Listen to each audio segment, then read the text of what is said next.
Maagang tumulak pa Parañaque ang mga opisyal ng MMDA at DOTR para mag-inspeksyon sa PITX. Bahagi raw yan ng paghahanda sa inaasahang pagdagsa ng mga pasahero sa Semana Santa. Yan ang agenda report ni Just Ignacio. Sabay sa countdown to summer at bilang paghahanda sa Holy Week break, ininspeksyon ni MMDA General Manager Nicolas Torre III at Office of Transportation Security Undersecretary Gilbert Cruz ang Parañaque Integrated Terminal Exchange o PITX.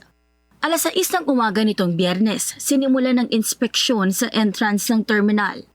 Inakyat din ni GM Torre ang mga sasakyan sa Bus Bay 4. Nakipag-usap sa mga bus driver para kamustahin ang kanilang estado.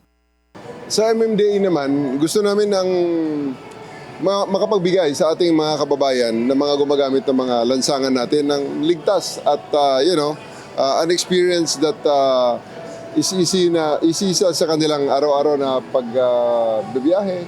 Mahalagang makita raw nila ang PITX dahil convergence ito ng city at provincial buses. Kaya tinitiyak nila na ligtas at komportable ang mga pasahero. May mga facilities na para sila ay makakain, sila ay makapagpahinga, may CR sila rito.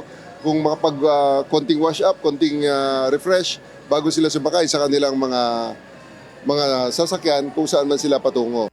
Tinitignan natin dito, of course, yung security ng mga mananakay and of course, kasama na rin po yung security ng infrastructure, pati yung security ng mga nagtatrabaho dito. Sinisiguro rin daw nila na roadworthy ang mga bus sa PITX.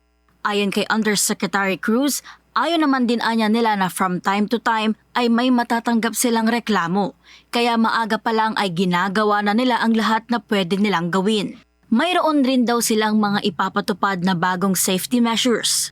Meron po kaming joint info campaign na ilalabas po with MMDA and LRT, MRT para po dun sa mga mananakay po natin.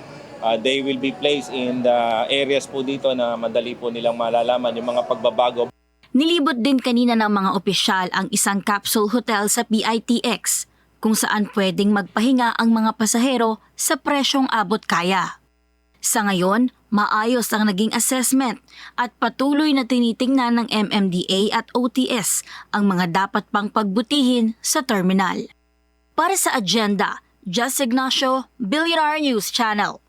Manatiling nakatutok sa Billionaire News Channel, sumubaybay sa aming social media accounts at mag-subscribe sa aming YouTube channel para sa mga eksklusibong balita at storya.